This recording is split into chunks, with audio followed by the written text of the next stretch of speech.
Hi అండి, welcome back to my channel. నేను నాగపద్మ. ఈరోజు వచ్చేసి క్యాబేజీ ఫ్రై చూపిస్తానండి. పచ్చికారంతో ఎలా ప్రిపేర్ చేయాలో సింపుల్గా చూపిస్తాను.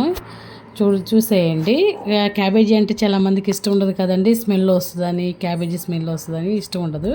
సో ఈజీగా సింపుల్గా చూపిస్తాను, అలాంటి ప్రాబ్లం లేకుండా. సో నేనైతే ఒక అరకేజీ పైనే తీసుకున్నాను క్యాబేజీ. ఒక గడ్డ తీసేసుకున్నానండి. వెల్లుల్లి, బీన్స్, అల్లం, ఆలు ఒకటి, బఠానీ, పచ్చిమిర్చి అన్నీ అయితే కట్ చేసి పెట్టేసుకున్నాను. ఇప్పుడు మిక్సర్ జార్ తీసుకొని దాంట్లో అయితే పచ్చిమిర్చి, అల్లం, వెల్లుల్లి వేసేసి మెత్తగా పేస్ట్గా చేసేసి పెట్టుకుందాం. అదేవిధంగా ఇప్పుడు ఒక కడాయి తీసుకుందామండి. కడాయి తీసుకొని ఆయిల్ వేసుకుందాం. ఆయిల్ వేడెక్కాక తాలింపు గింజలు వేసేసుకుందాం. తాలింపు గింజలు వేగంగానే ఆనియన్ కూడా వేసుకుందామండి. మంచిగా ఫ్రై అవ్వాలి. ఏంటంటే కొంతమందికి ఇష్టం ఉండదు కదండి, సింపుల్గా చేసేయండి. బీన్స్, బఠానీ కూడా యాడ్ చేశాను. ఒకవేళ మీరు ఉడకబెట్టిన బీన్స్ అయితే డైరెక్ట్గా వేసుకోవచ్చు. పచ్చివి అయితే తాలింపులో వేసుకొని వేయించుకోవాల్సి వస్తుంది. అదేవిధంగా ఈ ఆలు కూడా వేసి వేయించేసుకుందాం. చాలా టేస్ట్ బాగుంటుందండి. ఆలు వేసుకోవచ్చు, క్యారెట్ వేసుకోవచ్చు. వెజిటేబుల్స్ ఏమవుతుందండి, ఏ వెజిటేబుల్స్ యాడ్ చేసినా ఏమవుతుంది, చాలా బాగుంటుంది టేస్ట్. ఎంత బాగుంటుందంటే చెప్పేది కాదు. ఆలు వేయగానే టేస్ట్ మారిపోద్ది, క్యారెట్ వేసినా ఆలు వేసిన.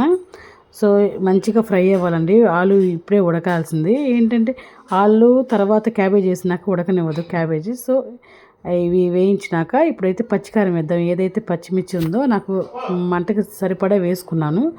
సరిపోకపోతే ఒకవేళ కారం అయితే యాడ్ చేసుకుంటాను లాస్ట్లో. ఇప్పుడైతే సరిపోద్ది. చాలా మంటగానే ఉన్నాయి. స్పైసీ మిరగాయలు వేసేసాను. మంచిగా పచ్చివాసన పోయే వరకు వేయించాలి వీటిని. నేను చూపించిన విధంగా అయితే వేయించేసేయండి. సో ఇప్పుడు ఏం చేద్దామంటే క్యాబేజీ అయితే యాడ్ చేసేసుకుందామండి.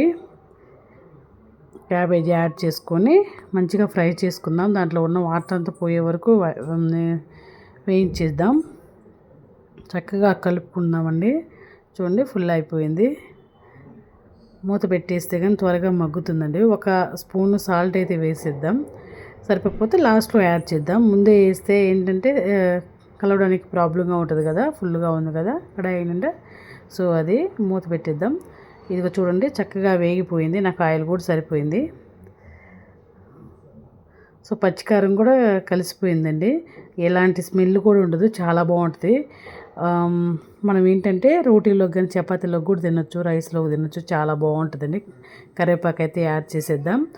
సాంబార్ పౌడర్ వేసానండి, ధనియాల జీలకర్ర కలిపిన పౌడరు. అదేవిధంగా నాకు కొంచెం కారం తక్కువైంది కాబట్టి కారం కూడా మళ్ళీ యాడ్ చేశాను. పచ్చిమిర్చి కారం సరిపోలేదు, అందుకే కారం యాడ్ చేసుకున్నాను. అదేవిధంగా ఇప్పుడు కలిపేసుకుందాం. అయితే ఎక్కువగా వేయటం వల్ల ఇలా అయిందండి. సో మీరు సిమ్లో ఉంచుకొని వేయించుకోవచ్చు. చాలా బాగుంటుందండి టేస్ట్ కూడా. ఎప్పుడు ఒకలాగా కాకుండా రకరకాలుగా చేసుకోవచ్చు. ఈసారి మీకు నేను క్యాబేజీ కర్రీ కూడా ఎలా చేయాలో చూపిస్తానండి. చాలా బాగుంటుంది. అన్ని వెజిటేబుల్స్ తింటేనే కదండి తెలిసేది. థ్యాంక్ యూ అండి. Thank you for watching. Me feedback నాతో షేర్ చేసుకోండి.